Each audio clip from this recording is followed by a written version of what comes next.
Middle east में जारी घमासान को बढ़ाने में ईरान समर्थित प्रॉक्सी गुटों का बड़ा हाथ रहा है, चाहे वो लेबनान का हिजबुल्लाह हो या यमन के हूती लड़ाके या फिर इराक का इस्लामिक प्रतिरोध या खुद ईरान।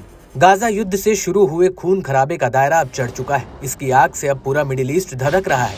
यमन के हूती विद्रोही लाल सागर के लिए एक बड़ा खतरा बने हुए हैं। हालात लगातार विकराल रूप लिए हुए हैं।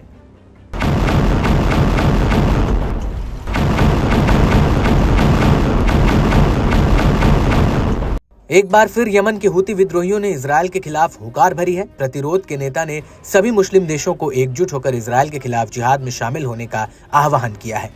हौती ने जोर देते हुए कहा कि अमेरिका और इजरायल की मिलीभगत और साजिशों के सामने उनके पास कोई और ऑप्शन नहीं बचा है। सभी इस्लामिक देशों को एक होकर पश्चिमी ताकतों को मुंहतोड़ जवाब देने का सही वक्त आ गया है।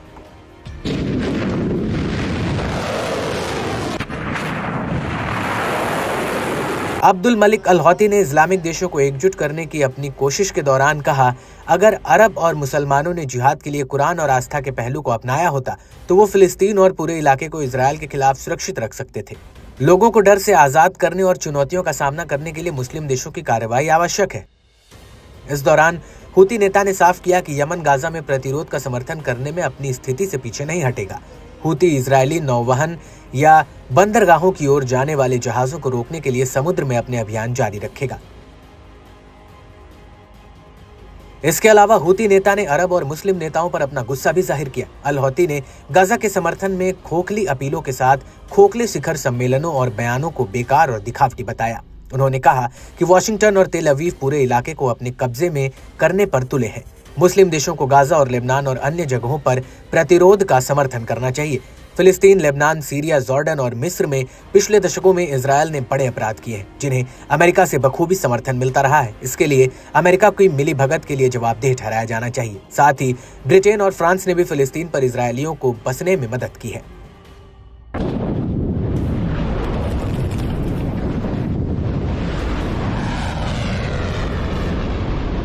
यमनी नेता ने आगे बताया कि गाजा में लड़ाके मजबूत हैं, इजरायली दुश्मन पर दर्दनाक प्रहार करना जारी रखे हुए है। हिजबुल्लाह आए दिन कीर्तिमान रचते हुए इजरायल पर दबाव बनाए हुए है। लेबनान के खिलाफ हमला कर इजरायल ने बड़ी भूल की है, जिसका खामियाजा उसने अपने सैनिकों को गंवाकर भुगतना पड़ा। मुस्लिम देशों को फिलिस्तीन, लेबनान, इराक और यमन में लड़ाकों का समर्थन करके सही रास्ता अपनाना चाहिए। बर्बर और आपराधिक इजरायल के समर्थन, स्वतंत्रता, मानवाधिकारों और सभ्यता के बारे में जो कहते हैं वो भ्रामक और भ्रामक टिप्पणियों के अलावा कुछ नहीं है।